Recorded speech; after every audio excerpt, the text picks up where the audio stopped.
I'll never forget the first time I saw that shadow moving across the window of the ranch house that was supposed to have been abandoned for 25 years.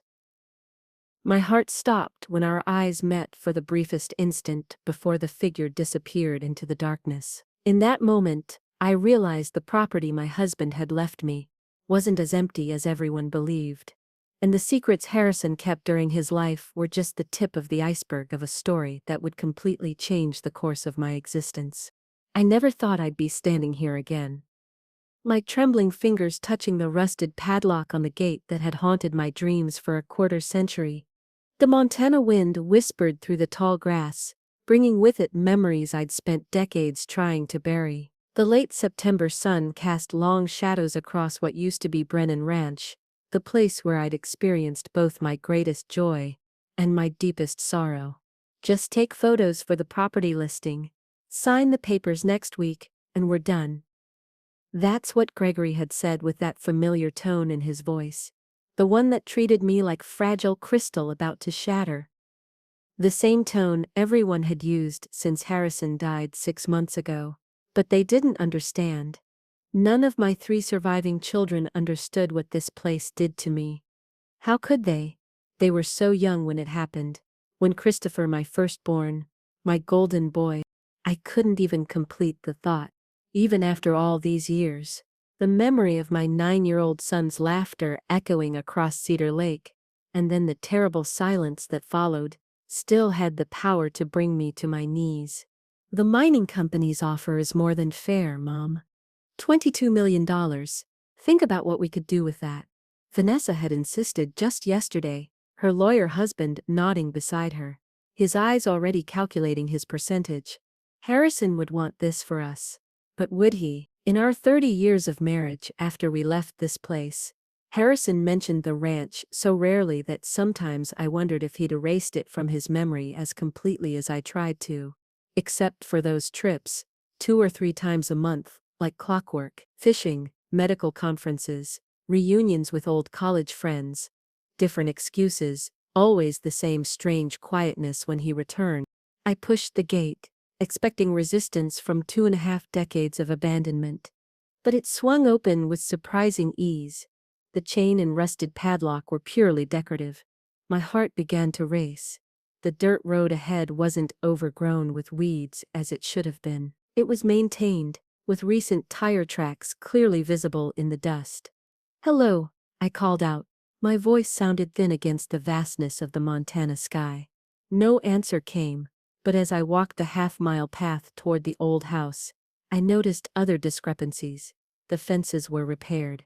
A new windmill turned lazily on the hill.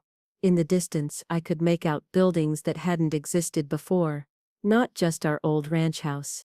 I almost turned back, right then. Almost called Gregory, or Nathan. But something pulled me forward. Maybe it was Harrison's voice in my head saying what he always said when I was afraid. "The only way out is through, Ellie." As I crested the last hill, I stopped abruptly. Below me stretched not the abandoned ghost of a ranch I'd expected, but a thriving community. The original house stood freshly painted in cheerful yellow. Beside it, a dozen small cabins formed a semicircle. A barn gleamed red in the afternoon sun. A greenhouse reflected the light like a crystal, and people. There were people everywhere. A group of men repaired a tractor near one of the outbuildings. Children played in a fenced playground. Someone was hanging laundry. Horses, at least 20 of them, grazed in a corral that hadn't existed before. I must have made some sound because a middle-aged woman with gray hair tied in a practical ponytail looked up. She shaded her eyes from the sun. Upon seeing me, she froze for an instant, then spoke quickly to a teenage girl beside her, who ran toward the main house. I couldn't move as the woman approached. Who was this woman on my land? What was all this? Had Harrison sold the property without telling me? "Mrs. Brennan," the woman called as she got closer. She knew my name. "Eleanor Brennan." "Yes," I managed to say, my voice thin. "Who are you? What is this place?" She stopped at a respectful distance, her expression kind but cautious, studying my face carefully. "My name is Patricia Sullivan. Everyone calls me Trish. I've been expecting you. Expecting? I don't understand. This ranch has been abandoned for 25 years. A sad smile crossed her lips. No, Mrs. Brennan. This ranch was never abandoned. Not for a single day since you left. My knees weakened. I reached out to steady myself against a fence post. That's impossible. We moved to Billings after the accident with Chris. Harrison never. Your husband returned the next month, she said gently, and every month after that for 25 years until his heart gave out. The world tilted sideways. Harrison, my Harrison, coming here monthly. Not 2 or 3 times a year, but 12 or more. All those fishing trips, conferences, weekends with old college buddies. You're lying, I whispered, though something deep inside recognized the truth in her words. I wish I were lying. For your sake. I know this must be a shock. She gestured toward the house. Would you like to come inside? There's someone who's especially eager to meet you. As if on cue, a man with Down syndrome came running out of the main house. About 35 years old, wearing Harrison's fishing hat precariously perched on his head. His face lit up when he saw me. Chris's mom, he shouted, waving enthusiastically. Chris's mom is here. The name hit me like a physical blow. Chris. Nobody had called my son that, except Harrison. Everyone else used his full name, Christopher. Oliver, honey. Remember what we talked about? Trish said gently. This is Mrs. Brennan. Mrs. Brennan, he repeated obediently, approaching with his hand extended formally. I'm Oliver. Everyone calls me Ollie. I help with the horses and the garden. Mr. Harrison was my best friend. I shook his hand automatically, my mind still spinning. Nice to meet you, Ollie. Would you like to see Chris's special place? He asked innocently. I put fresh flowers there every Tuesday. Mr. Harrison said flowers make Chris happy in heaven. I couldn't breathe. Chris's special place. Flowers. I looked at Trish, silently, pleading for an explanation. Harrison built a memorial, she said softly. At the edge of the lake where my 9-year-old son had drowned while I prepared his birthday lunch, not realizing until it was too late that the house had been silent for far too long. The place that destroyed me. I can't, I whispered, backing away. I need to leave. But Ollie took my hand in his, warm and reassuring. Don't be scared, Mrs. Brennan. The lake is safe now. It teaches children to swim so they don't go to heaven too soon. Like what happened to Chris. Before I could process his words, I heard an engine. A black SUV was approaching, kicking up dust. Gregory had followed me after all. Mom, he called, stepping out of the vehicle.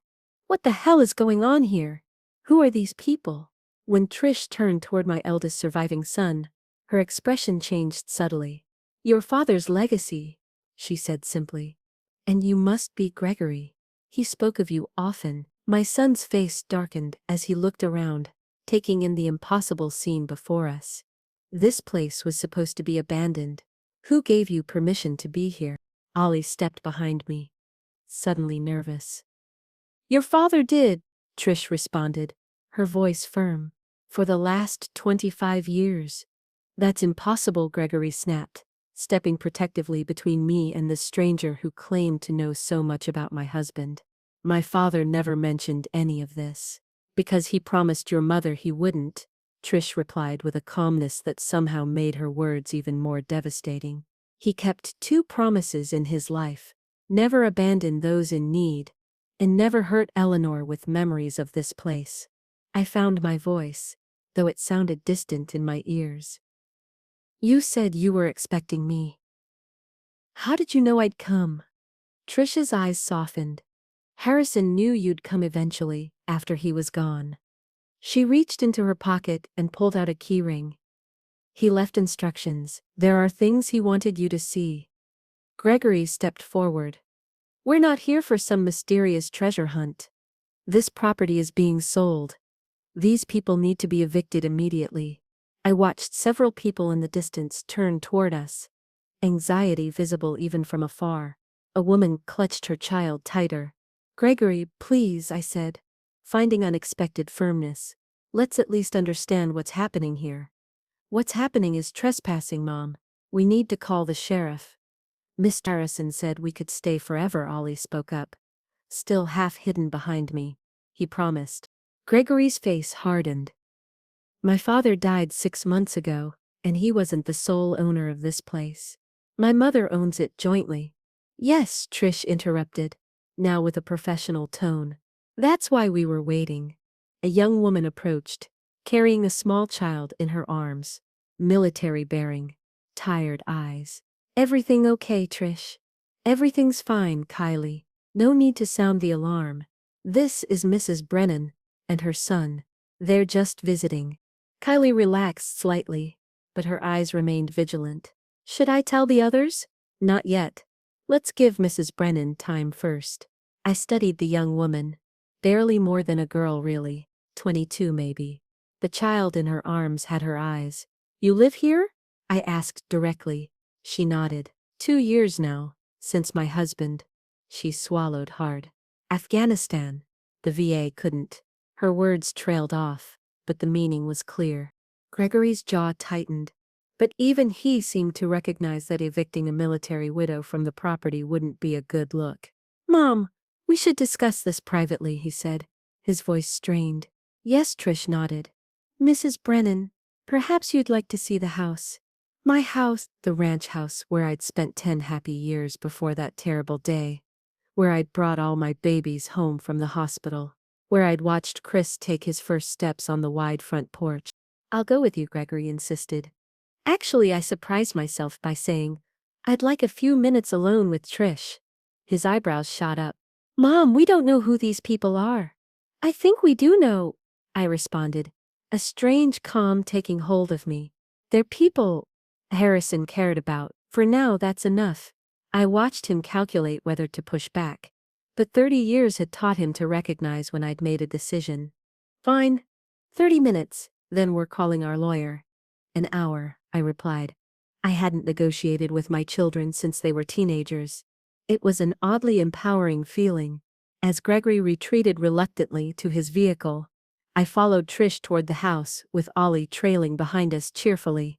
Every step on the familiar porch brought memories. Rocking babies during summer storms, Harrison replacing warped boards, Chris's height marks penciled on the doorframe. Harrison kept it as close to the original as possible, Trish said, opening the door. Structurally, at least. The layout was the same. A wide entryway led to a living room on the right, kitchen straight ahead, staircase to the left. But the furniture was different. The living room had 3 desks with computers, and filing cabinets lined one wall. A large whiteboard showed a duty roster, meal schedule, and medical appointments. This is our office now, Trish explained. We had to repurpose some spaces as we grew. How many people live here? I managed to ask. Currently 51, 18 veterans, 9 women from domestic situations with 12 children among them. Ollie and his mother Brenda, and a family of 6 from Afghanistan. 51. I repeated. And Harrison knew all of them. He knew everyone who ever stayed here, even the temporary ones, especially them. She led me to the kitchen, now industrial-sized, with 2 large stoves and an enormous refrigerator. We serve 3 meals a day, plus snacks for the children. How? I asked simply.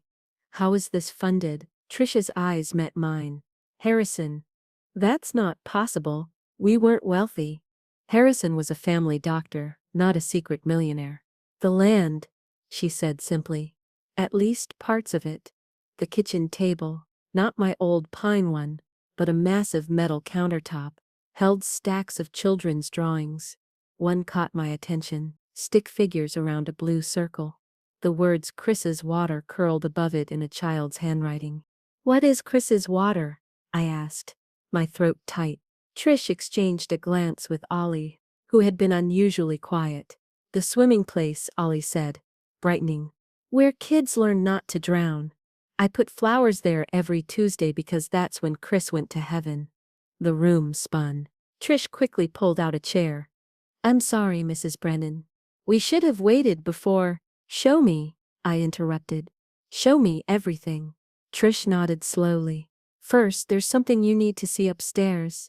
She guided me up the familiar creaky stairs to what had been our bedroom. Now it was clearly Trish's room, Spartan and tidy. She went to a bookshelf and retrieved a wooden box. Harrison left this for you.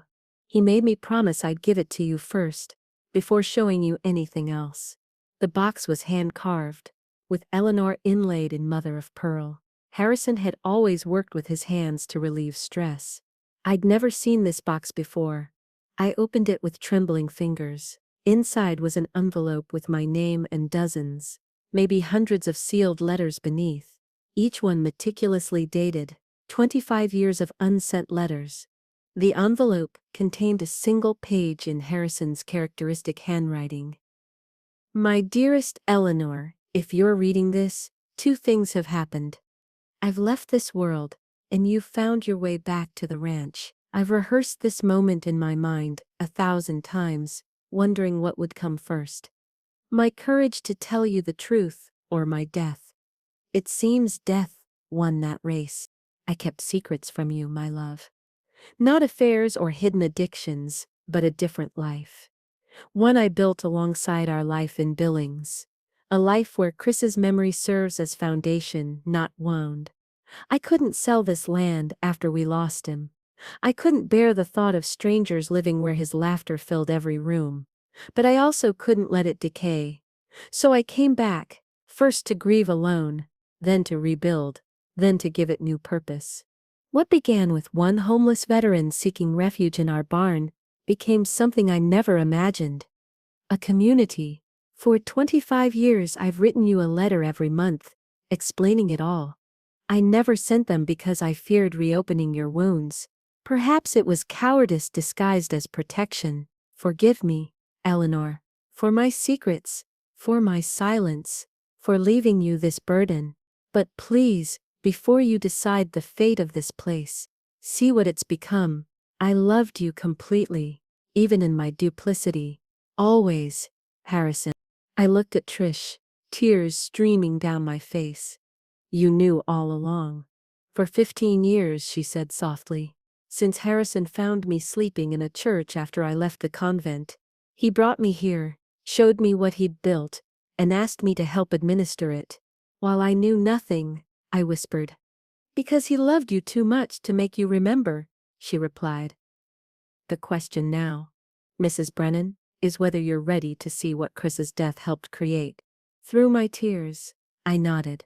It was time to face the lake. But what I would discover there would shatter everything I thought I knew about the man I'd been married to for 35 years, and the son I'd lost a quarter-century ago.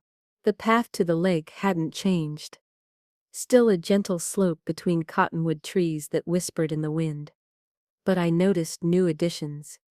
Benches strategically placed along the path, flower gardens in unlikely places, and most startling of all, safety signs in bright yellow lettering. Harrison installed them after the first families with children arrived.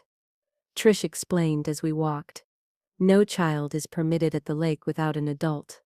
Not after Chris. I stopped, my hand pressed against the rough bark of a cottonwood. You say his name so easily. Trish paused. Harrison talked about him often. All the children here know Chris's story. I haven't said his name out loud in years, I admitted.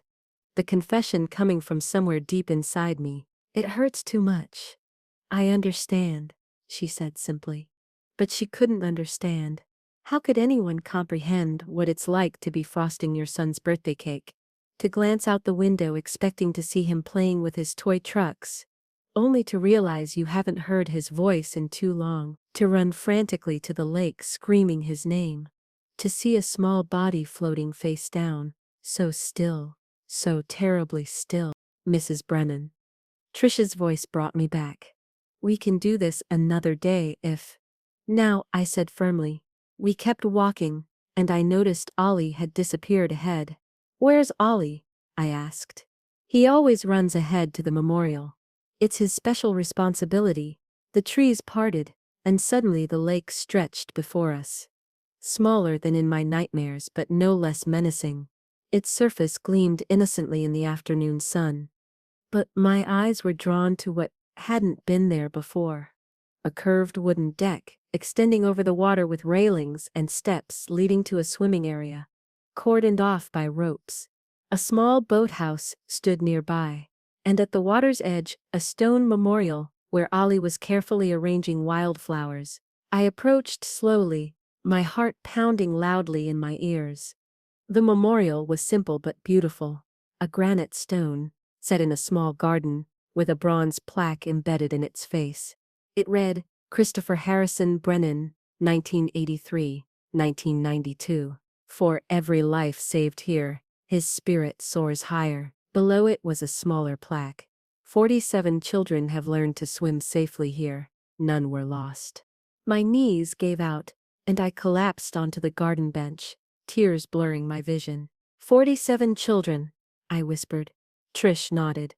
Harrison started the swimming lessons 15 years ago. Every child who lives here must learn.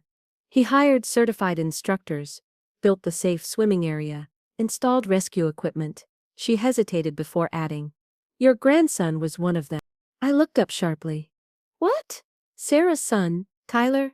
He nearly drowned when he was 7, at a friend's pool party. Vanessa mentioned it to Harrison over a Sunday dinner. Remember?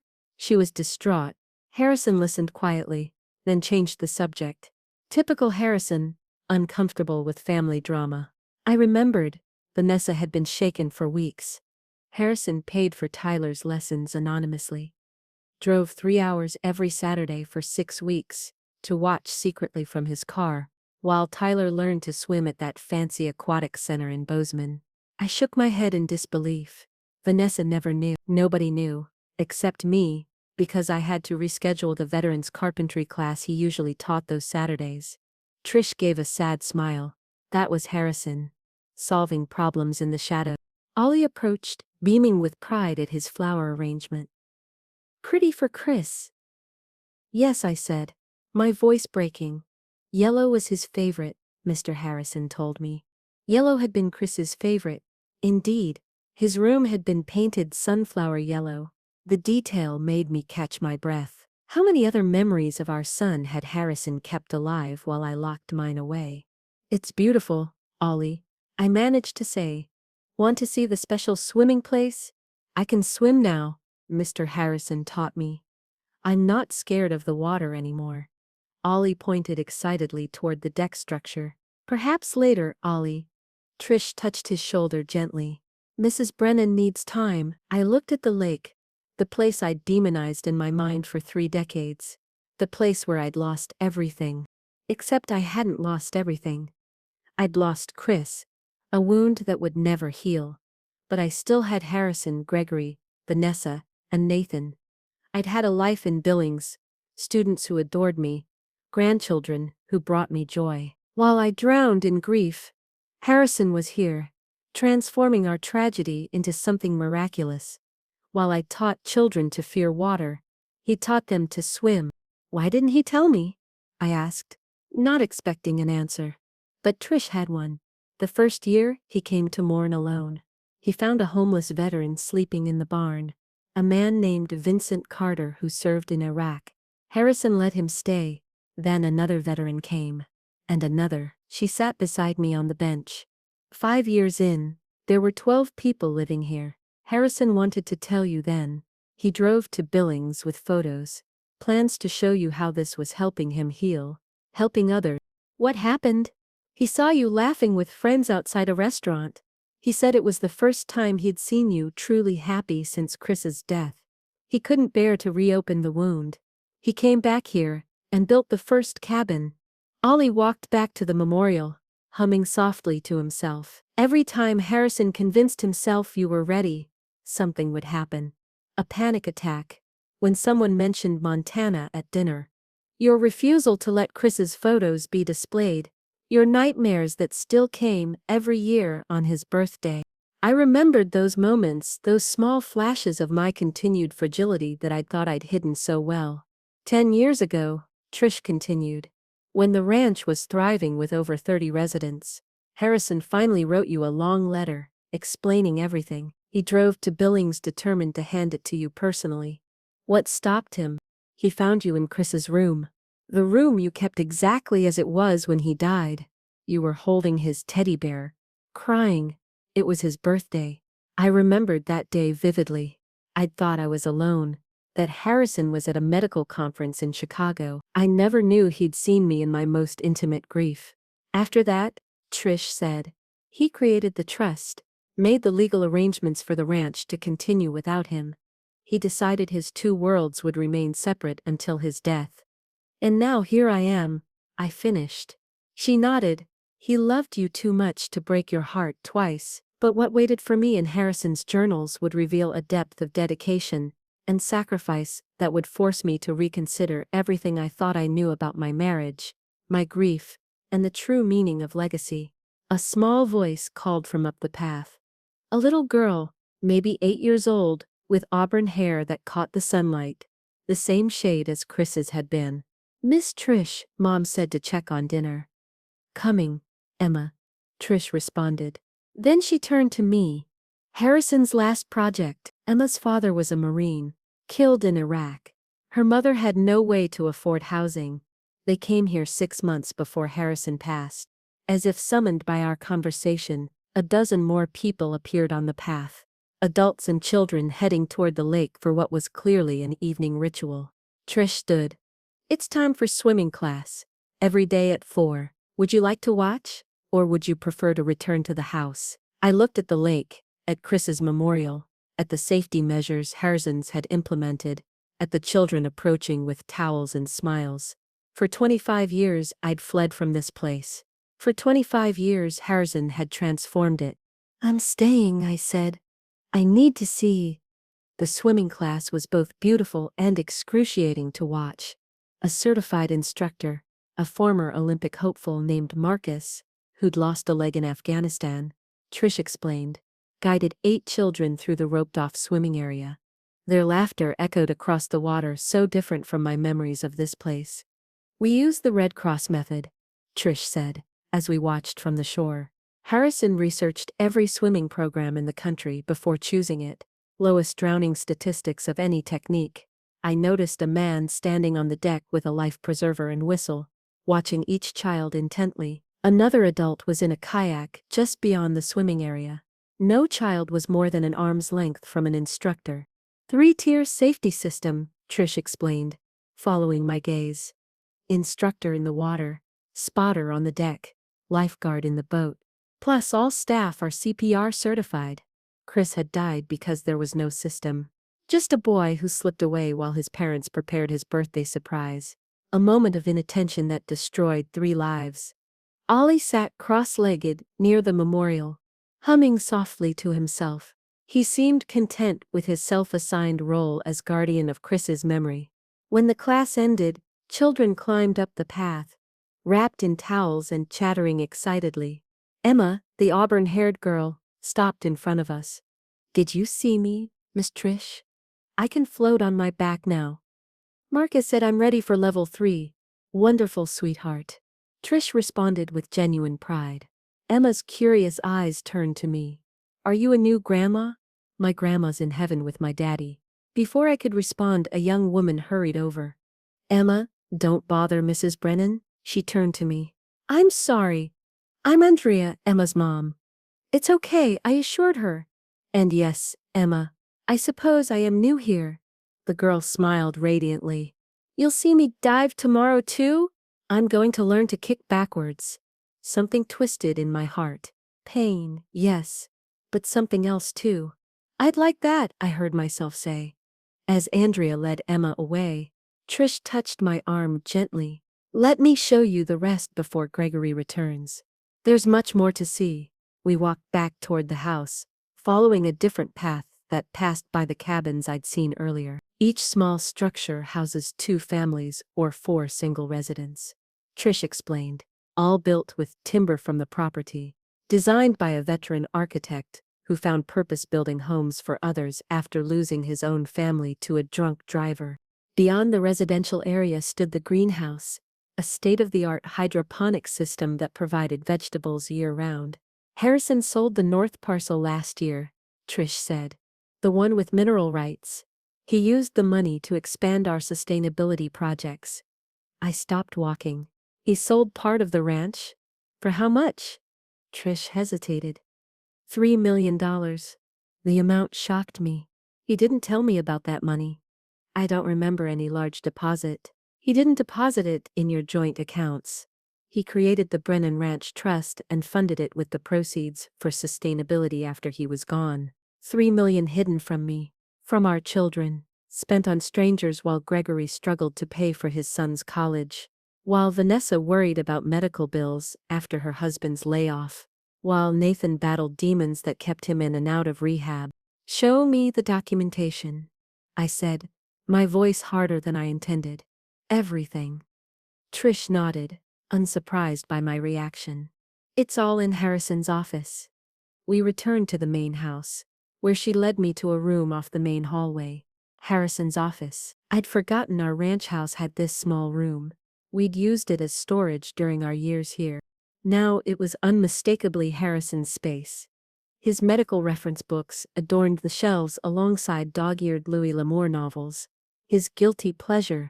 The desk was his grandfather's roll top, which used to be in the basement of our Billings house. On the wall hung Chris's first-grade photo. I touched the frame delicately. He kept this here.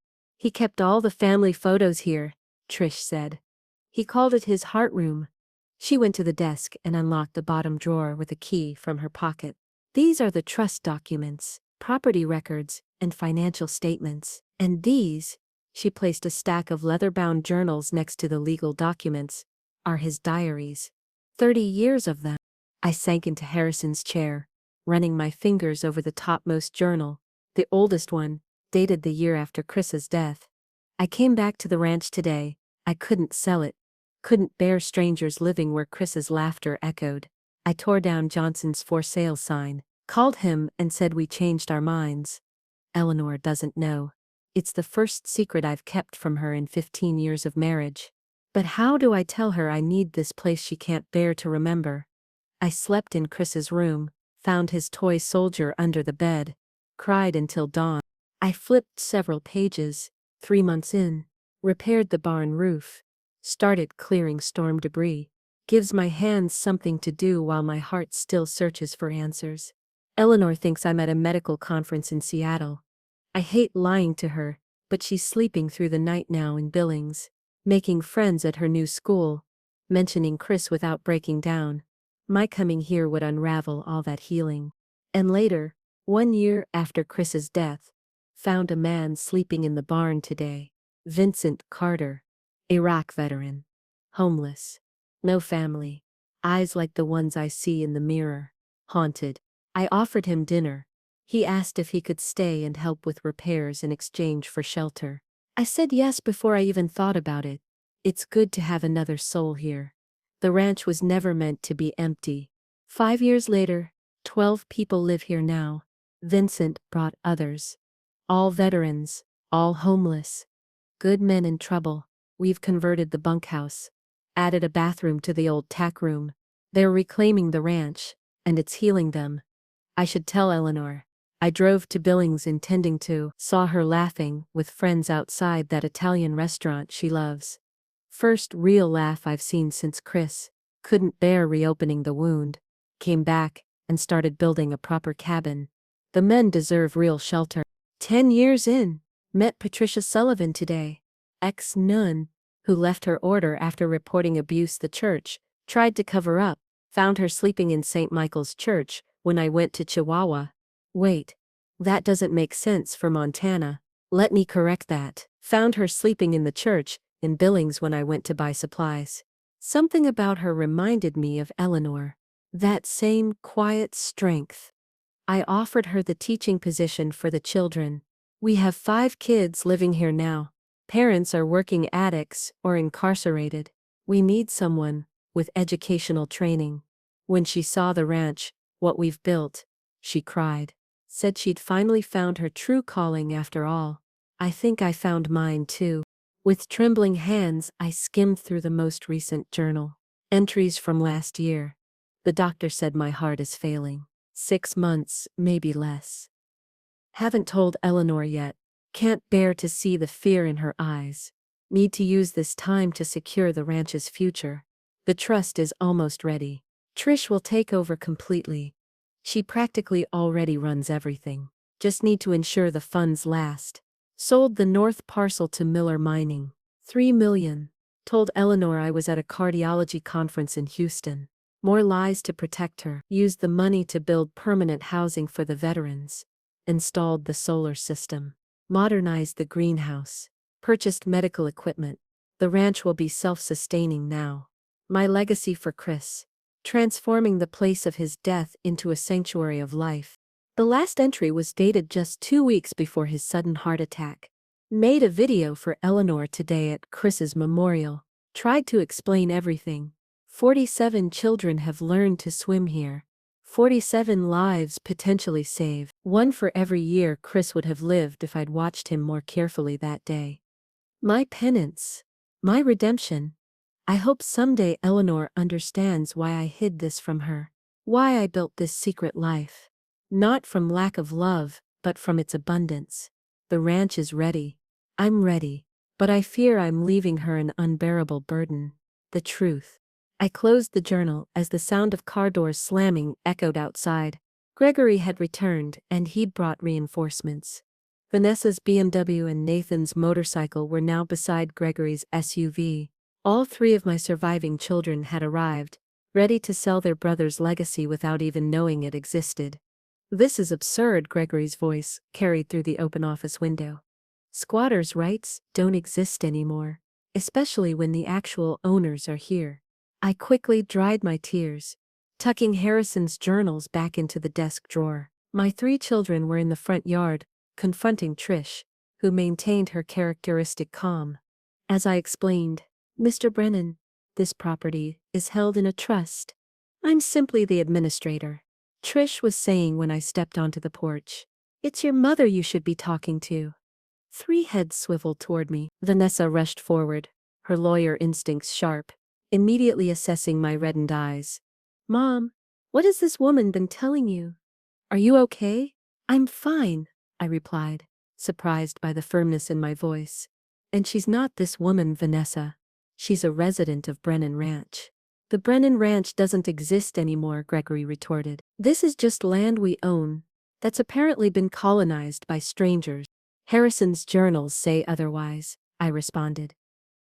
He's been coming here monthly since Chris died, building something extraordinary. Dad? Nathan spoke for the first time. Confusion evident in his face. He was always the sensitive one. So similar to Harrison's temperament. Running this place all these years? Not running it, Trish corrected softly. Creating it, funding it, loving it, and lying about it, Gregory snapped. If what you're saying is true, he lied to all of us for decades. A fair point, one that still stung despite the context I'd gleaned from Harrison's journals. He did, I acknowledged, to protect me, to preserve Chris's memory.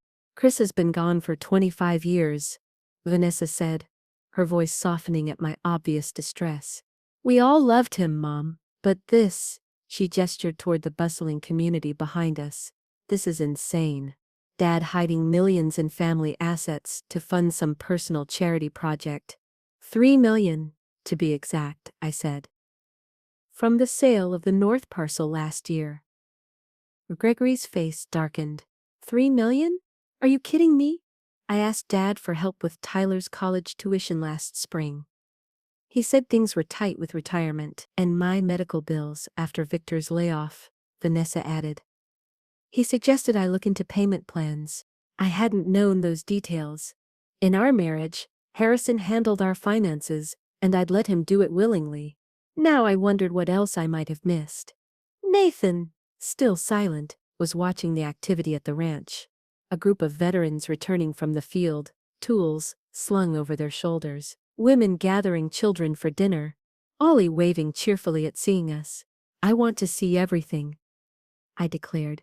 Before we discuss the future of this place, I need to understand what Harrison built. Mom, the mining company rep is meeting us here tomorrow. Gregory protested. $22 million, Mom. That's over $5 million for each of us. College money for your grandkids. your retirement security. One day I said, I'm asking for one day to discover the truth about your father's life. Something in my tone must have conveyed my determination, because Gregory sighed in defeat. Fine. One day, then we talk terms. Vanessa seemed less convinced. I'm calling Victor. He should review these supposed trust documents. That's your right. I nodded. Nathan, are you staying? My youngest son nodded, still watching Ollie, who was now running toward us, waving something in his hand. Mrs. Brennan, I found Chris's picture. He thrust a framed photograph at me, Chris on his 7th birthday, grinning ear to ear at the camera while proudly displaying his new fishing rod. Harrison had taken the photo right here on this porch. Where did you get this? I whispered. In Mr. Harrison's special room. He showed me all the pictures, said I needed to know Chris, because we would have been friends. Ollie's innocent expression clouded. These people are mad. They're making us leave, aren't they? I felt my children tense beside me. Using someone with Down syndrome for emotional leverage would only strengthen Gregory's determination to clear the property. Nobody's leaving yet, Ollie, I assured him, accepting the photograph. We're just talking. Great. Because you need to see the horses, the school, Raphael's woodshop, and Brenda makes the best apple pie on Thursdays. His excitement was palpable and completely genuine. Nathan stepped forward, extending his hand to Ollie. I'd like to see the horses. I'm Nathan, Mrs. Brennan's son. Ollie's face lit up. Chris's brother. Mr. Harrison said you were good with horses when you were little. A shadow crossed Nathan's face. A glimpse of pain quickly disguised. I was, he said softly. He said you could whisper to them, calm the scared ones. Ollie took Nathan's hand and began pulling him toward the stables. We have a new filly. She's scared of everything. Maybe you can help. Nathan looked at me, something vulnerable and questioning in his eyes. Go, I encouraged him. I'd like to know what else your father said about you. As they walked away, Gregory shook his head. Unbelievable. They have plants everywhere, playing on emotional strings. Or maybe your father left more of himself here than in Billings, I replied, surprising myself with the thought. I need to see it all, Gregory. You can leave or stay, but I'm not signing anything tomorrow until I know exactly what I'll be destroying. Vanessa's phone rang. Her husband, Victor, no doubt. She stepped away to answer. Legal strategies were already being formulated. Mom, be reasonable, Gregory lowered his voice. Even if Dad built this place, even if he cared about these people, they're strangers. We're his family. Are we? I challenged, holding Chris's photograph. How much time did you spend with your father this last year, Gregory? How many times did you call just to talk, not to ask for something? The question landed. Gregory's jaw tightened. That's not fair. No, it's not. I agreed. Just like it wasn't fair for your father to keep this place secret. But I'm beginning to understand why. I turned to Trish, who was watching the family drama from a respectful distance. Show me everything, starting with how Harrison funded this place before last year's mineral sale. Gregory made one last attempt. The trust documents might not even be legal. Dad wasn't a lawyer. No, said a new voice behind us. But I am, and they're ironclad. We turned to see an elderly man in a wheelchair, approaching. Pushed by a middle-aged woman. Vincent Carter, he introduced himself. Original resident and legal consultant to the Brennan Ranch Trust since its creation, 15 years ago. You're a lawyer? Gregory asked incredulously. The old man's eyes crinkled with amusement. Iraq before that, Harvard Law after, alcoholism and PTSD in between. Your father found me sleeping in his barn and gave me purpose again. He raised a leather folder. Would you like to review the documents, young man? I'd be happy to explain the terms. Gregory's confidence visibly wavered. Dinner's in 30 minutes, announced the woman pushing Vincent's wheelchair. It would be an honor if the Brennan family would join us. Dinner is at 6. Trish turned to me. That's Rosa. She runs the kitchen. She was head chef at the Grand Hotel in Billings before her arthritis forced her to retire. Ollie's mother, I guessed. Trish nodded. Harrison found them living in their car 10 years ago. Ollie was having seizures. They had no money for his medication. I thought of Ollie's cheerful disposition, his dedicated flower arrangements at Chris's memorial. How different his life might have been without Harrison's intervention. We'll stay for dinner, I decided, looking pointedly at my children. All of us. Vanessa rejoined us, clutching her phone tightly. Victor said we should document everything. A start, I agreed. To understand what your father valued enough to hide from us for 25 years. As we walked toward the converted dining hall in our old barn, I noticed Nathan in the distance, standing silently beside a nervous filly, his hand gently stroking her neck while Ollie watched admiringly. For the first time since Harrison's death, I felt something shift inside me, a crack in the foundation of grief that had defined my existence. Not healing, not yet, but possibility. And in my hand, Chris smiled in his photograph, forever 7 years old. Forever frozen in time, in the place I'd fled from, and Harrison had transformed. But the most shocking revelations were still to come, waiting in a video message that would explain not just Harrison's actions, but the depth of love that had driven every decision he'd made for a quarter century. A week passed at Brennan Ranch. The longest I'd stayed in Montana since Chris's death. Each day brought new revelations, as I immersed myself in Harrison's hidden world. I read his letters in chronological order, a dozen each night, watching through his words the evolution of the community, from one homeless veteran to the thriving sanctuary it had become. I toured every facility with Trish, the school where children who'd struggled in traditional education flourished under individualized attention. The workshop where veterans crafted furniture that generated income for the ranch. The medical clinic with volunteer doctors from Billings. The equine therapy center where traumatized children connected with rescued horses.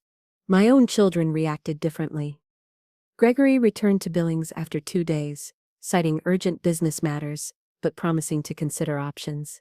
Vanessa took 2 weeks leave from her law firm, spending hours with Vincent Carter, analyzing the ranch's legal framework.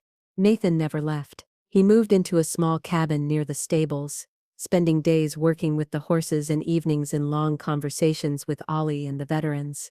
On the 7th day, I made my decision. I called my children to Harrison's office. I'm staying, I announced simply. Not visiting, not observing. Staying. I'm making this place my home. Me too, Nathan said, emotion barely contained. I'm accepting Dad's proposal, director of the equine therapy program. Vanessa, always methodical, nodded. I'm taking a 6-month leave from the firm. A sabbatical to open the legal aid clinic, Dad proposed. All eyes turned to Gregory, who stood with arms crossed defensively. I can't uproot my family for this fantasy. My business is in Billings. Nobody's asking you to uproot anything, I said gently. Harrison's proposal for you involved occasional consulting, strategic planning. What about the $22 million the mining company just left on the table? The offer will hold, Vanessa interrupted, and there are other options for responsible resource development that wouldn't destroy the community. Gregory looked at our faces. His mother and siblings united in a vision he still couldn't share. I need time, he said, finally. Take all the time you need, I assured him. This place isn't going anywhere. Neither are we. That evening, as the Montana sunset painted the sky in spectacular hues, I stood on the porch of what would soon be my home again. The ranch residents gathered for the weekly community dinner in the refurbished barn. The memorial bell rang softly, signaling the gathering. I walked toward the dining hall, where Nathan helped Ollie carry trays. Vanessa conversed with Vincent, and even Gregory, who'd decided to stay one more day, cautiously joined a group of veterans. I paused before Chris's photograph, prominently displayed alongside Harrison's on what residents called the Founder's Wall. My son and my husband, forever linked in this community they created. One through his tragic absence, the other through his determined presence. But Trish touched my elbow gently. Before dinner, there's one more thing Harrison left for you. Something he recorded 6 months before he died. A video. My heart lurched. Harrison on video, speaking to me from beyond the grave. Are you ready? Trish asked. I'll never be ready, I replied. But show me anyway. We went to Harrison's office. Trish pulled out a laptop, inserted a flash drive and turned the screen toward me. Then she quietly left the room, closing the door behind her. I clicked play. Harrison appeared on screen, sitting at the desk where I now sat. He looked tired, older than I remembered. The heart disease was already taking its toll, though I hadn't known it then. He smiled sadly at the camera, that familiar smile that had carried me through 35 years of marriage. Hello, my beautiful Ellie, he began, and I immediately started crying. If you're watching this, I'm gone, and you've found the ranch. You've met Trish and Ollie and Vincent, and all the others. You've seen what I built here, what we built. Really? Chris and I together. He paused, gathering his thoughts. I know you're angry, hurt, feeling betrayed. You have every right to be. I lied to you for 25 years. Not small lies, but massive ones. A whole life hidden from you. A part of me you never knew existed. But before you decide what to do with this place, I need you to understand why. The day Chris died destroyed me, Ellie. Just as completely as it destroyed you, but we grieved differently. You needed to leave this place, to build a new life somewhere the memories couldn't reach you. I understood that. I supported that. We moved to Billings. We started over, but I couldn't let go of the ranch. It was the last place Chris was happy. The last place I heard his laugh, saw his smile, held his hand. So I came back. At first, just to sit in his room and cry, to walk the paths we'd walked together. To stand at the lake and apologize over and over for not watching him more carefully. For being inside making phone calls while he slipped away. For failing him as a father. Harrison's voice broke. On screen, he wiped his eyes. Then I found Vincent in the barn. This broken man, this war hero with nowhere to go. And something shifted. I realized I could honor Chris here. Not by preserving a shrine to grief, but by creating something that would have made him proud. Chris had the biggest heart. Remember? He cried when we had to put down that old horse. He gave his allowance to the kid at school, whose dad lost his job. He wanted to be a veterinarian so he could help sick animals. So I started helping people. Veterans first because Vincent needed help and he knew others who did too. Then families, women escaping abuse, children who'd lost their fathers in wars, refugees with nowhere else to go. Each person who came here, I saw Chris in them.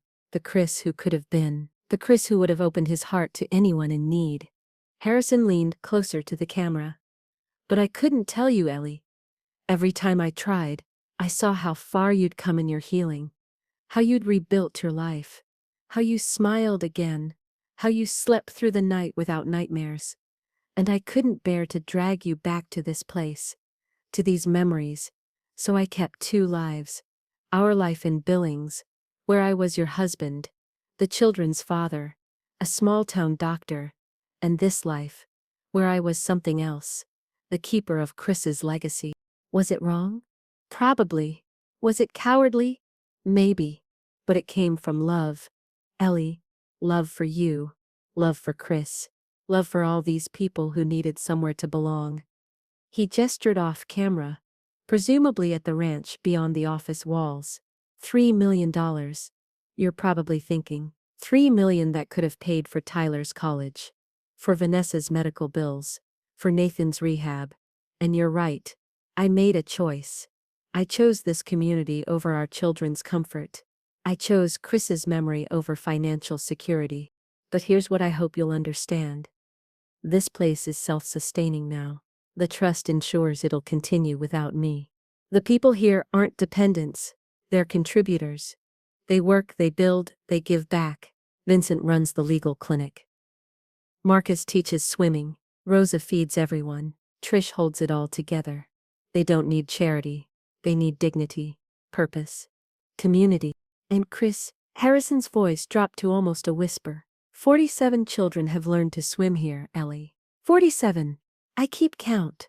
One for every year he would have lived if I'd been a better father, if I'd watched him that day, if I'd said no to that phone call and stayed outside with him. 47 lives potentially saved because one was lost. That's not redemption. Nothing redeems what happened. But it's something. It's a father's love transformed into action. A boy's death transformed into other children's safety. A family's tragedy transformed into a community's salvation. Harrison wiped his eyes again. So now, my darling Ellie, the choice is yours. The mining company will offer you a fortune, $22 million probably, enough to secure everyone's future. Enough to make Gregory happy, to pay off Vanessa's debts, to fund Nathan's ongoing treatment, enough to never worry about money again. And if you choose that, I'll understand. Even from heaven, I'll understand. But if there's any part of you that can see what I saw, that can understand what I built, I'm asking you to keep it going.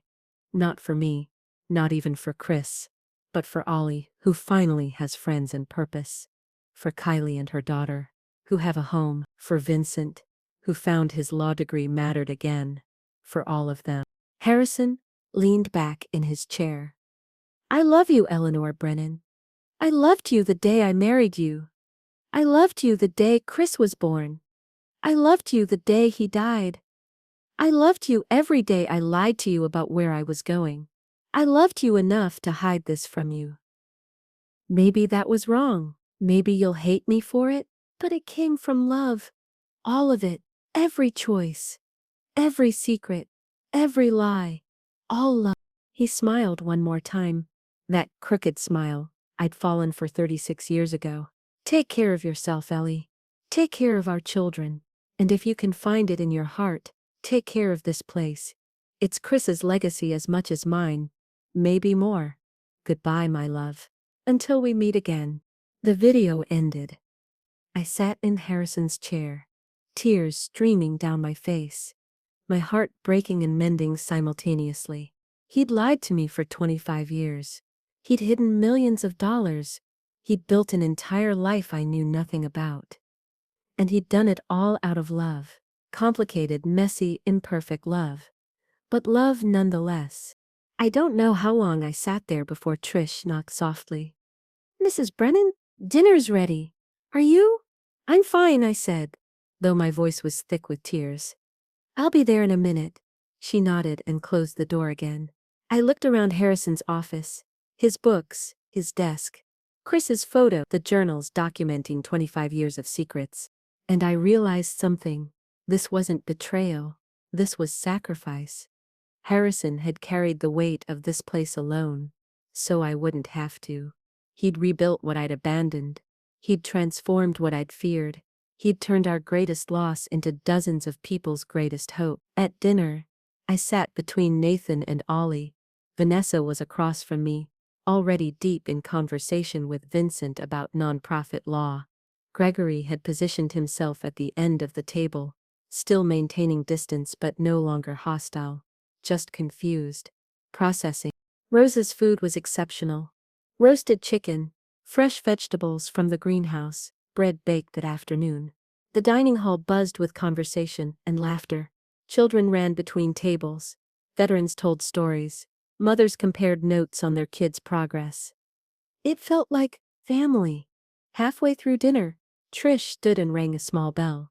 As was their custom, she explained to us, they took a moment before dessert to share gratitude. One by one, people spoke. Vincent was grateful for his sobriety, 8 years strong. Kylie was grateful her daughter had friends. Marcus was grateful for purpose after losing his leg. Ollie was grateful for the horses and for Chris's mom visiting. Then Trish turned to me. Mrs. Brennan, would you like to share? Every eye in the room turned toward me. Gregory looked panicked. Vanessa looked curious. Nathan looked encouraging. And Ollie looked expectant, waiting to hear what Chris's mom had to say. I stood slowly, my legs shaking. I'm grateful, I began, my voice barely above a whisper, then louder.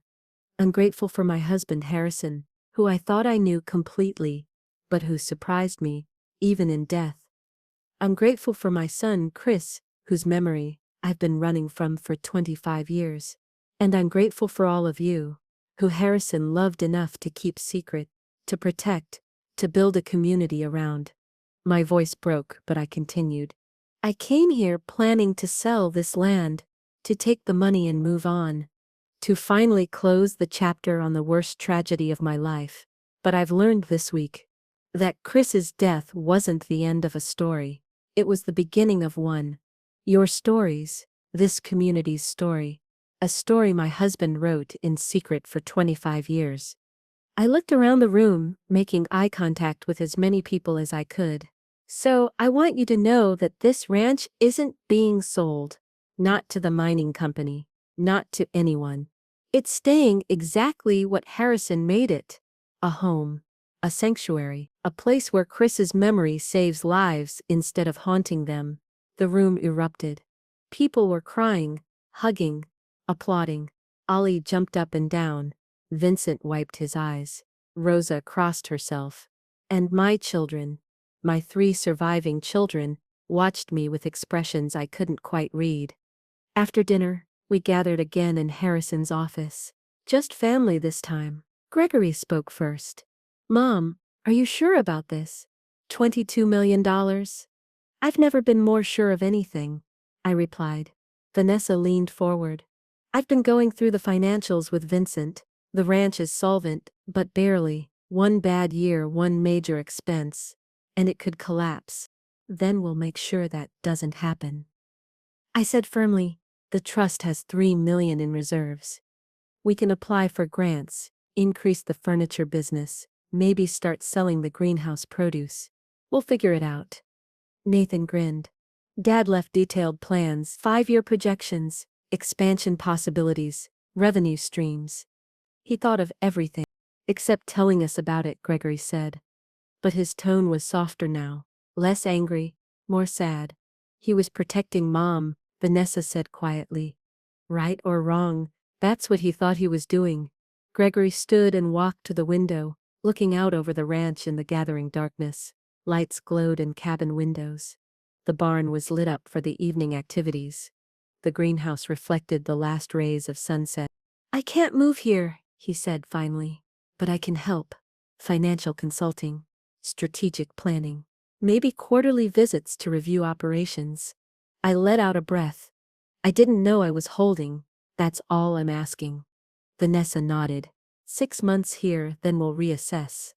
Victor's supportive. He says it'll look great on my resume. Legal aid work. And Nathan. I looked at my youngest son. I'm home, he said simply. For the first time since Dad died. Maybe for the first time since Chris died. I feel like I'm where I'm supposed to be. I pulled all 3 of my children into a hug. Something I hadn't done since they were small. We stood there in Harrison's office, surrounded by his books and journals and secrets. And we grieved together, for Harrison, for Chris, for the family we were and the family we were becoming. That night, I walked alone to Cedar Lake. The memorial was illuminated by solar lights. Harrison had installed, 47 children have learned to swim safely here. None were lost. I knelt beside the stone, touching Chris's name carved in the granite. I'm sorry I ran away, baby, I whispered. I'm sorry I let fear keep me from this place, from your memory, from everything your father built in your name. But I'm here now, and I'm staying. The wind rustled through the cottonwoods. The lake lapped gently at the shore. And for the first time in 25 years, the memories didn't destroy me. They hurt. Yes, they always would, but they also inspired. Because Chris wasn't just a tragedy anymore. He was a catalyst, a foundation, a reason for 51 people to have homes and hope and purpose. I stayed by the lake until the stars came out, brilliant in the Montana sky.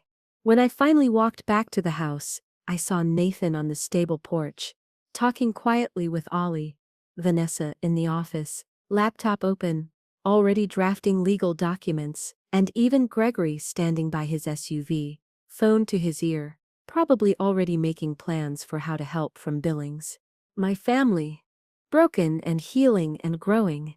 Just like this ranch. Just like this community. Just like me. The next morning, I call the mining company representative. "This is Eleanor Brennan," I said when he answered. "About the offer on Brennan Ranch. I'm calling to decline. Permanently, the property is not for sale." There was a pause. "Mrs. Brennan, that's $22 million. Have you fully considered?" "I've fully considered everything," I interrupted. "And my answer is no. Please don't contact me again about this property." After I hung up, I sat on the porch with coffee watching the ranch wake up, children heading to school, veterans starting their workday, Rosa beginning breakfast prep in the kitchen, Ollie leading horses to the pasture. Trish joined me, carrying her own coffee mug. She sat in silence for a moment, then said, "Harrison would be proud. He'd be shocked," I corrected. "He never thought I'd stay." "He hoped," Trish said. "But he didn't presume. That was Harrison. Always hoping, never presuming, always protecting, sometimes to a fault." "I miss him," I said. "Every day." "Me too," Trish replied. "But he's still here, in every cabin he built, every child who learned to swim, every veteran who found purpose, every meal Rosa cooks. He's still here." We sat in comfortable silence, watching the sun rise over the ranch, Harrison's ranch, Chris's memorial, my new home, our legacy. That afternoon, I unpacked the boxes I'd brought from Billings. Not many. I'd sold most of our furniture, kept only the essentials and the memories. Photos of Chris at every age, Harrison's favorite sweater, our wedding album, the kids' baby books. I arranged them carefully in what was now my room, the upstairs bedroom that had once been ours.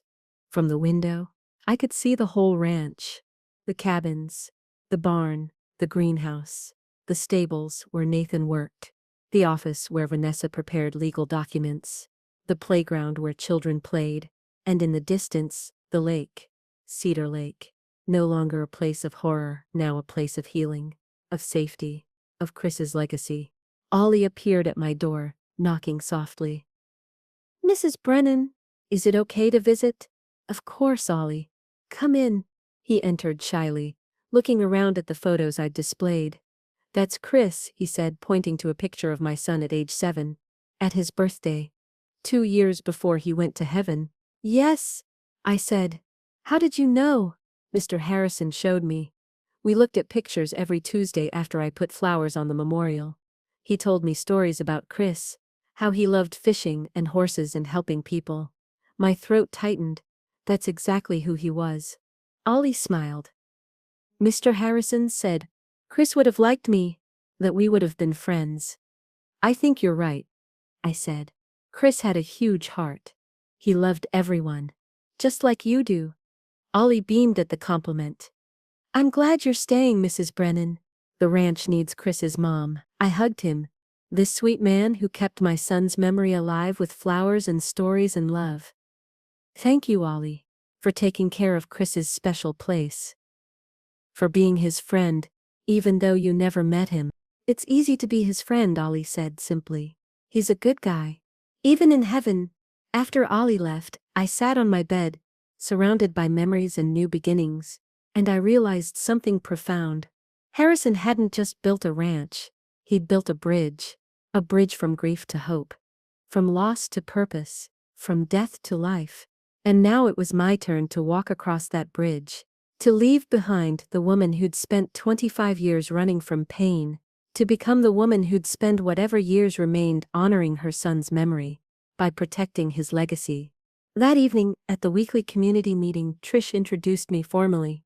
"I'd like you all to meet Eleanor Brennan," she said. "Harrison's wife, Chris's mother, and the new co-director of Brennan Ranch." The room applauded. I stood, nervous but determined. "I'm not Harrison," I began. "I don't have his medical expertise or his carpentry skills or his ability to fix anything with duct tape and determination." Laughter rippled through the room. "But I'm a teacher. I spent 30 years teaching elementary school. So I'd like to help with the education program."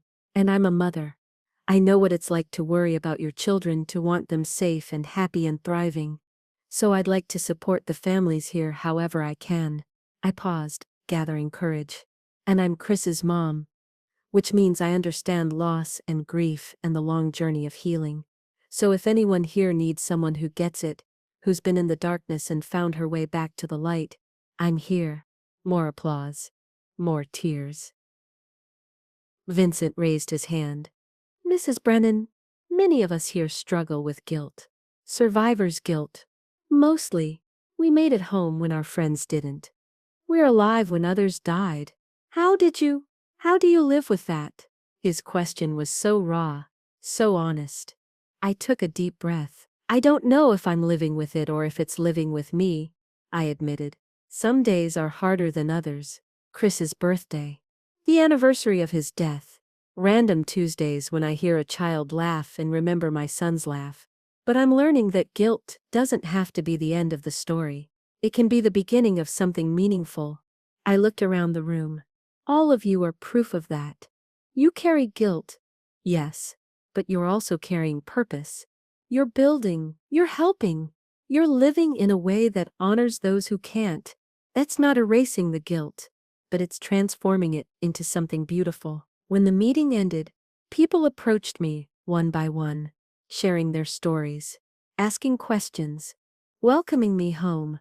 And I realized that I wasn't just joining a community, I was joining a family. A broken, healing, beautiful family. Weeks turned into months. I fell into the rhythm of ranch life. Teaching in the mornings, helping Rosa with meal prep in the afternoons.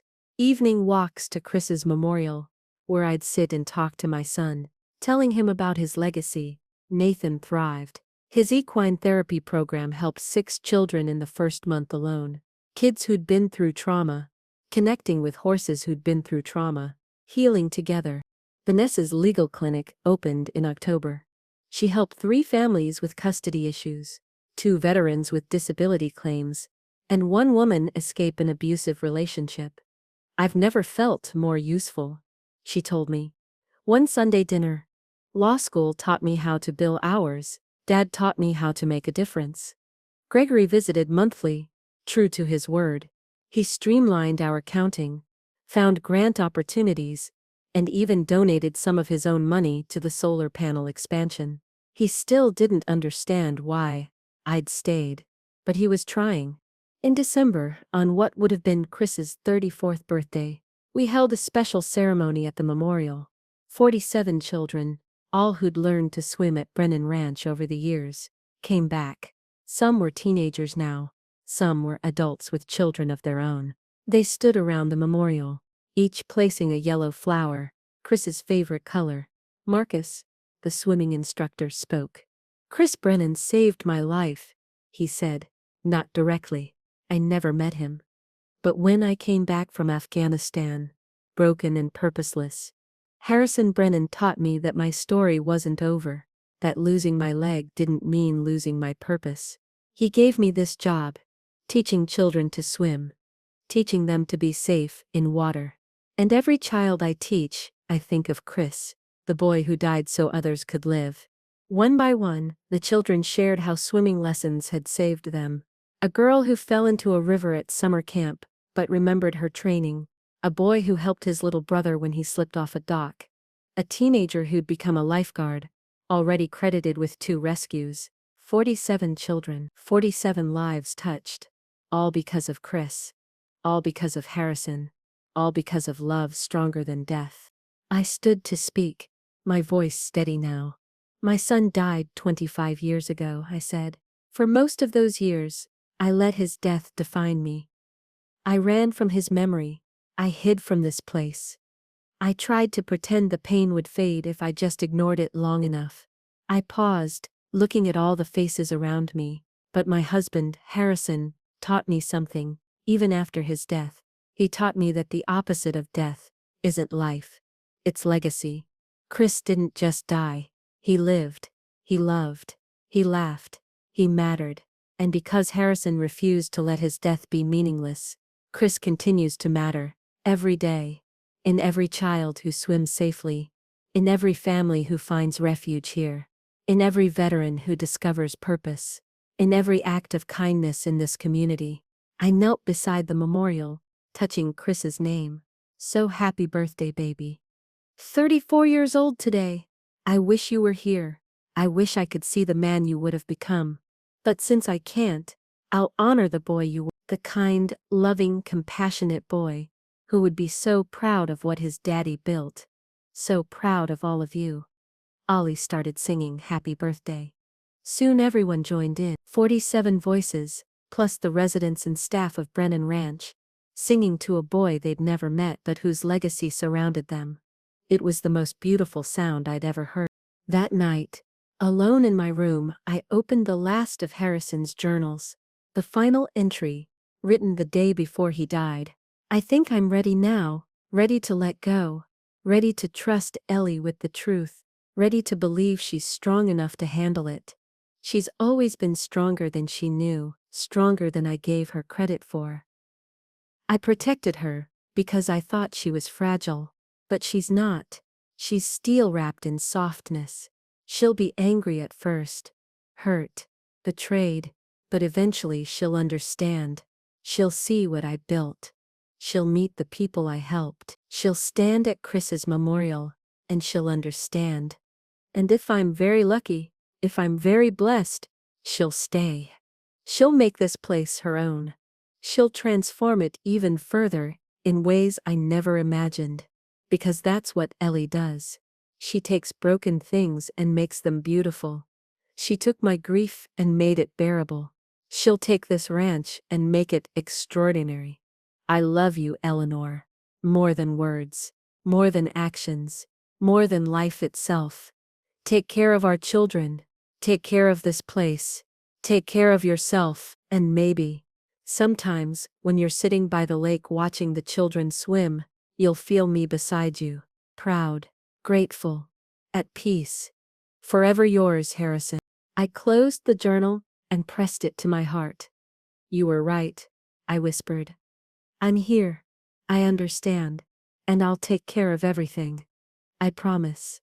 The following spring, we held the first annual Chris Brennan Memorial Swimathon, raised $30,000 for the ranch. Summer brought new residents. A family of 4 from Syria, 2 more veterans, a single mother with 3 kids escaping homelessness. Fall saw the completion of the new education center, funded by a grant Vanessa had secured. Winter brought challenges. A harsh Montana winter that tested our resources and resolve. But we made it through. Together.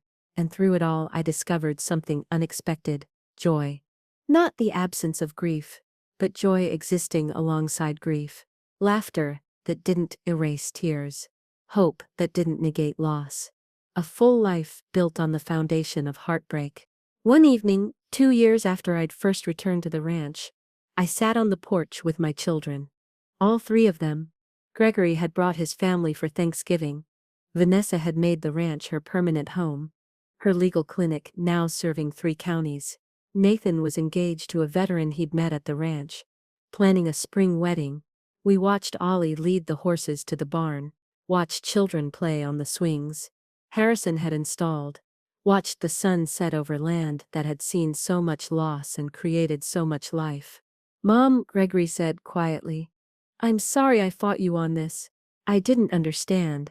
I still don't fully understand, I admitted. Why Harrison kept it secret, why he thought I couldn't handle it, why he carried this alone for 25 years. But I understand the result. I understand what he built, and I understand that sometimes love makes choices we don't agree with, but can't deny. Vanessa leaned her head on my shoulder. Do you think Chris knows about all this? I think he knows, I said. And I think he's proud, not just of what his dad built, but of what we're continuing. He's probably up there bragging to all the other angels about his family's ranch. We laughed, the 4 of us. The Brennan family. Smaller than we used to be, but stronger, wiser, more purposeful. That night, I made my final walk to Chris's memorial. The plaque had been updated.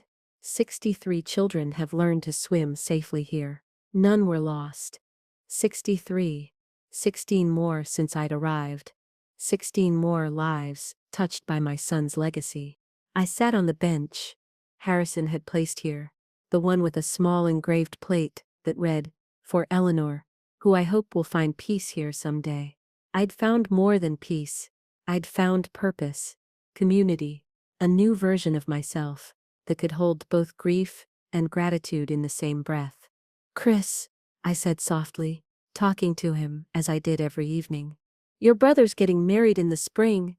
Nathan found someone who understands him, who loves him. Your sister's helping people every day with her legal work. She's become the advocate you would have been proud of. And Gregory, well, he finally gets it. He sees what your dad built, what you inspired." The lake reflected the rising moon, calm and beautiful, no longer terrifying.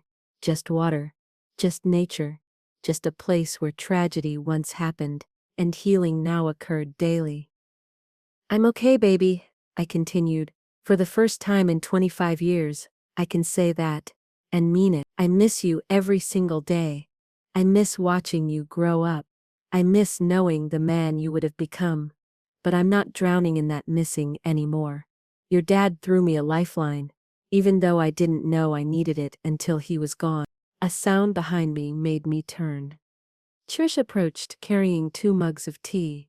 "Thought you might want company," she said, offering me one. "Or I can leave you alone with Chris." "Stay," I said. "Please." She sat beside me, and we drank our tea in comfortable silence. After a moment, she spoke. "You know what Harrison told me once? He said the hardest thing about keeping this secret wasn't lying to you. It was not being able to share his joy. Every success here, every life changed, every child who learned to swim, he wanted to run home and tell you, but he couldn't. So he told me instead, and he'd always end with, 'Someday Ellie will see this.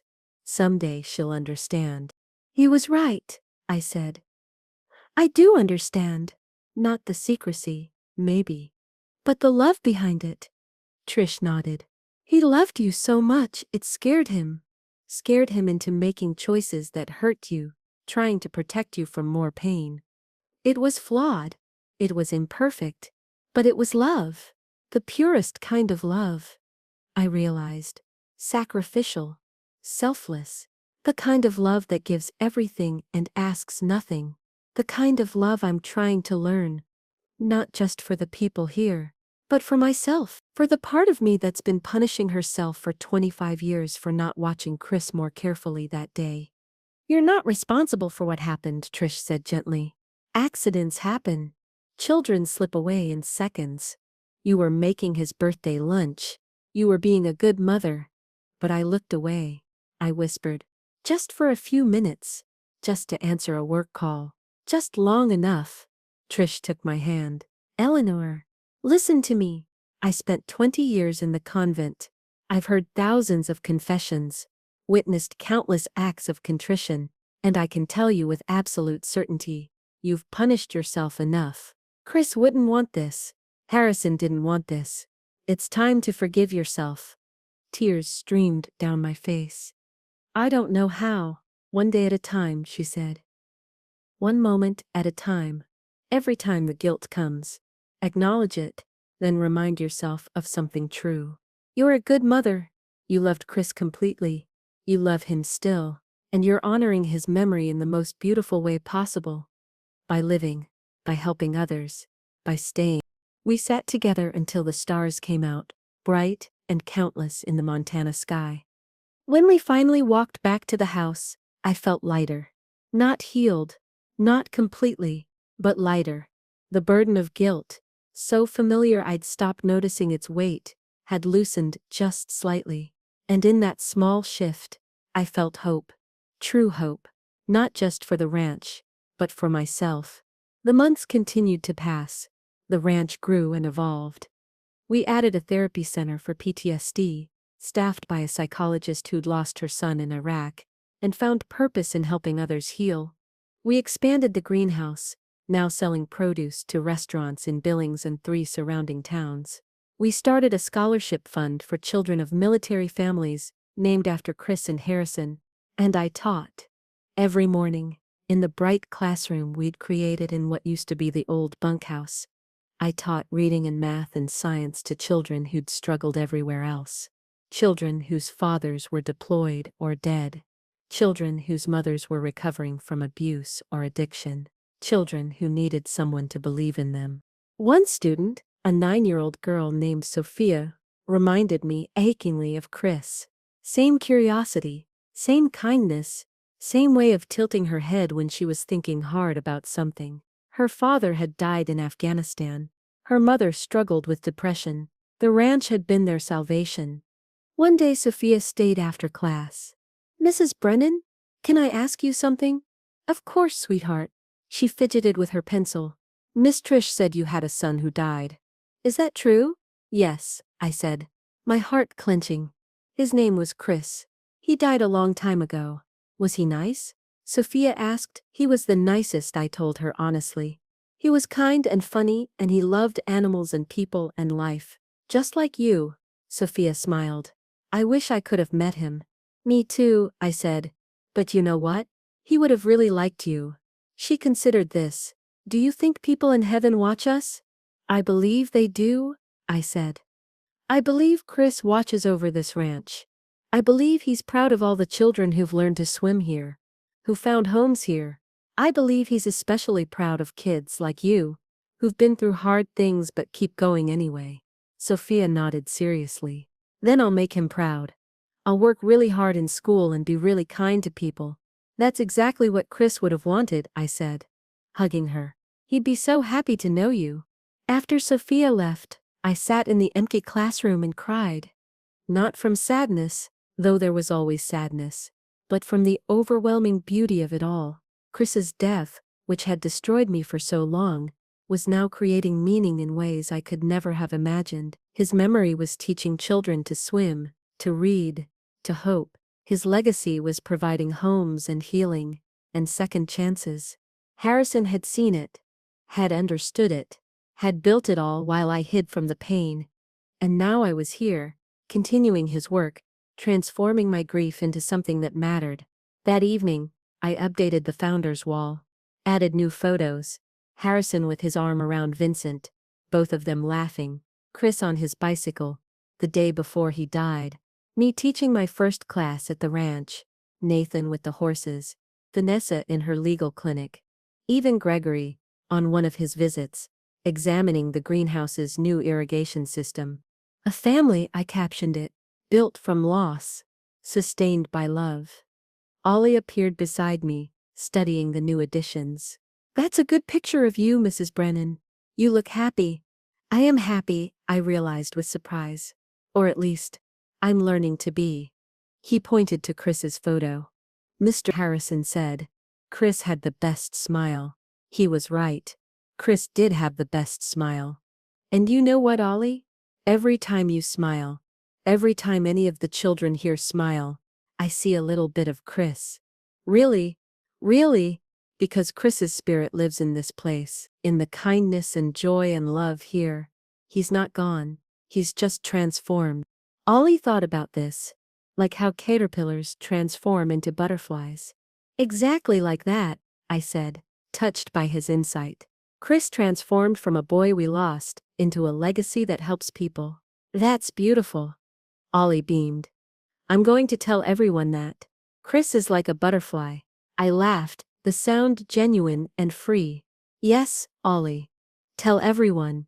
As winter approached again, my third winter at the ranch, we gathered for our annual memorial service. It had become tradition. Every December, on the anniversary of Harrison's death, we honored both him and Chris. This year, we'd added names. 3 residents who'd passed during the year. One from old age, one from cancer, one from complications of his war injuries. We mourned them together. This community that understood loss intimately. I stood at the memorial, surrounded by 64 people. Residents, staff, volunteers, my children and grandchildren. The ranch family. I'd prepared a speech, but as I looked at all the faces, I set aside my notes. When I first came back here, I began. I was terrified. This place represented everything I'd lost. My son, my innocence, my faith that life was fair and children were safe and love could protect you from tragedy. I paused, gathering my thoughts. But Harrison taught me, even from the grave, that places don't just hold pain, they can hold healing too. This ranch where I lost Chris is also where I found purpose again. Where I learned that grief doesn't have to be the end of the story. Where I discovered that a community built on shared loss can create extraordinary love. I looked at my children. Gregory, who'd fought so hard against this place and now contributed monthly, Vanessa, who'd found her calling here, Nathan, who'd found himself, and I honor Harrison, I continued, not just for building this place, but for protecting it, for keeping it safe until I was ready to find it, for loving me enough to lie, even though it cost him, for believing that someday I'd understand. The crowd was silent, listening. I honor Chris, I said, my voice breaking but strong, for being the catalyst for all of this. For having a heart so pure that even his death created ripples of goodness. For inspiring his father to transform tragedy into sanctuary. For being the reason 63 children learned to swim safely. For being my son, my firstborn, my eternal baby. And I honor all of you. I finished. Every veteran who found purpose here. Every mother who found safety. Every child who found home. You're not just residents of a ranch. You're the living embodiment of what love can do. You're proof that from the deepest loss can come the most profound meaning. You're my family. We stood together in the falling snow, this unlikely family, and we mourned and celebrated simultaneously. Because that's what the ranch had taught us.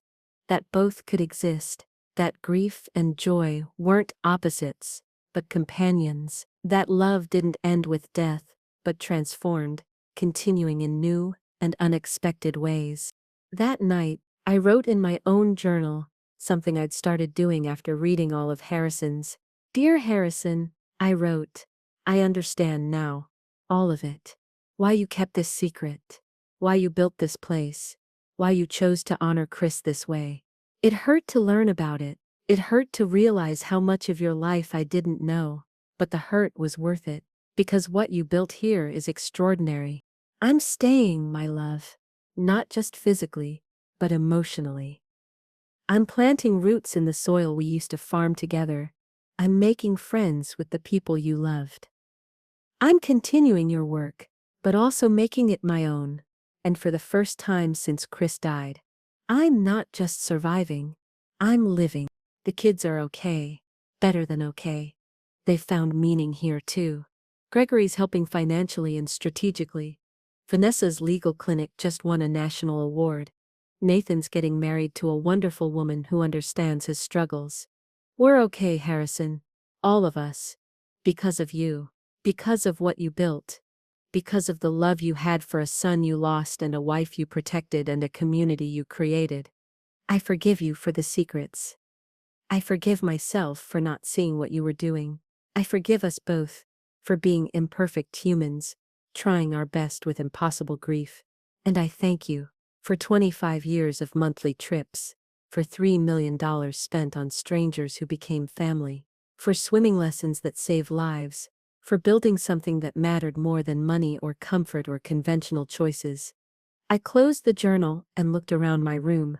Photos of Chris and Harrison, drawings from my students, a quilt Rosa had made me, flowers Ollie picked, evidence of a life rebuilt from ruins, evidence of love stronger than death. The next morning, I woke early and walked to the lake. The sun was rising, painting the water in shades of gold and pink. Beautiful, peaceful, safe. I stood at Chris's memorial, touching his name one more time. Then I walked to the water's edge. I'd avoided actually touching the water since returning. Too many memories, too much fear. But today, I knelt and placed my hand in Cedar Lake. It was cold, clean, just water. Nothing more, nothing less. I'm not afraid anymore, I said aloud. To Chris, to Harrison, to myself. I'm not running. I'm not hiding. I'm here. I'm staying. I'm home. And in that moment, I felt it. a sense of completion. Not closure, because grief never truly closes, but completion. A circle that had broken 25 years ago was finally, impossibly, made whole again. Not the same as before, scarred and imperfect and rebuilt, but whole. I stood and turned back toward the ranch. Smoke rose from the kitchen chimney. Rosa was making breakfast. Lights came on in cabins. The community was waking. My community. Chris's legacy. Harrison's dream. My new life. I walked back slowly, savoring the Montana morning. The crisp air, the sound of horses, the distant laughter of early rising children. All of it. Every beautiful, broken, healing piece of it. Trish met me on the porch. Coffee already brewed. "Good morning," she said, handing me a mug. "Good morning," I replied. And I meant it. It was a good morning. A good life. A good legacy. We'd found our way home, all of us, to Brennan Ranch. To each other. To the truth that love never dies. It just transforms. Like Chris transformed from a boy to a legacy. Like Harrison transformed from a husband to a hero. Like I transformed from a woman drowning in grief to a woman building something beautiful from the wreckage. And every day, 63 children, and counting, learned to swim safely at Cedar Lake. None were lost. Not anymore. Because of Chris. Because of Harrison. Because love. Real love. The kind that sacrifices in secrets, and never gives up. That love saves lives. Even 25 years later, even from beyond the grave. Even when you think all hope is lost. Love saves lives. This ranch proved it. My family proved it. And I would spend the rest of my days making sure Chris's memory and Harrison's sacrifice continued saving lives for generations to come. Every story carries within it an echo of our shared humanity. If this story has touched your heart, share it with someone special. Leave us a comment about what you felt. And subscribe to join us for more soul-reaching stories. Because every life tells a story that deserves to be heard. See you next time.